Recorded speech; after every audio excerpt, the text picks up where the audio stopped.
You start something, and before it fully blooms, your mind drifts somewhere else. A new idea, a new skill, a new direction. You've asked yourself quietly, why can't I just pick one thing? You don't feel lazy. You feel divided, and maybe a little guilty. But what if this isn't confusion?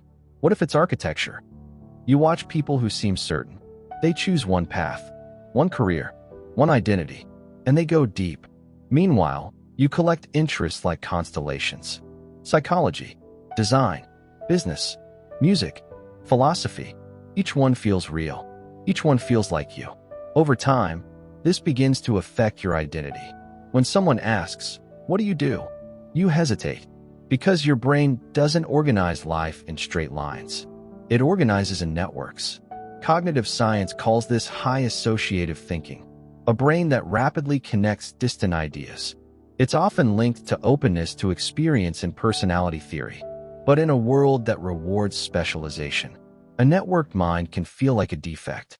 You start to wonder, am I scattered or am I wired differently? We'll answer that. But first, you need to understand something deeper.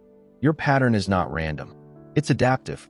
Behavioral psychology shows that curiosity is a dopamine-driven exploration system. Some brains are tuned more toward exploration than exploitation.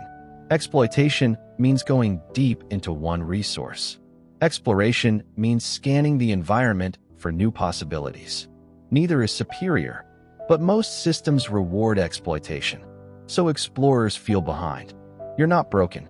You're operating on a different setting, and that setting may be built for something emerging. Think of your brain as a city. Specialists build skyscrapers. Tall, focused, impressive. Your brain builds bridges. Neuroscience shows that creative, multi-domain thinkers often have stronger connectivity between the default mode network, idea generation, and executive control network, decision-making. In simple terms, you generate widely, then you organize selectively. This is the M-shaped model. 2 or more deep pillars, connected by bridges. Not shallow, not scattered, interconnected depth. The future of complex problem-solving favors people who can combine domains. Technology plus psychology, art plus data, business plus storytelling. But here's the tension. If you never go deep enough in at least 2 areas, you don't build pillars. You only build sketches. So the real question isn't, should I pick one? It's, how do I build depth without killing curiosity? 1. Choose 2 anchors.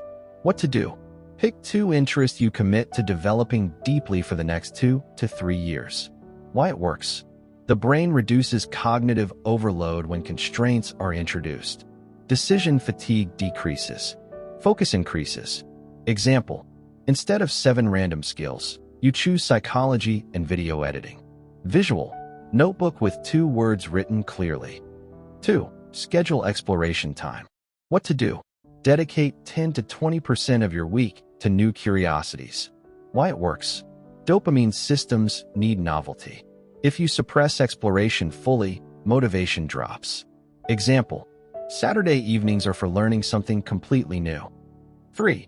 Connect, don't separate. What to do? Actively ask, how does interest A improve interest B? Why it works? The brain strengthens neural pathways through integration. Association builds creative advantage. Example, use psychology principles to improve your storytelling scripts. 4. Finish small cycles. What to do? Complete small projects instead of chasing new beginnings. Why it works? Completion releases dopamine and builds self-efficacy. Unfinished loops create mental friction. Example, finish one 5-minute video before starting a new concept. You are not a straight line. You are an ecosystem. The M-shaped future isn't about doing everything. It's about building 2 strong pillars and letting bridges form naturally. Depth plus connection. Focus plus curiosity. Skyscrapers connected by light. Maybe your mind feels restless, but restlessness isn't always instability. Sometimes it's range. You don't need to shrink into one label. You need structure, not suppression. Build your pillars. Protect your bridges. And one day, when the world needs someone who can connect what others keep separate, you won't feel scattered. You'll feel ready.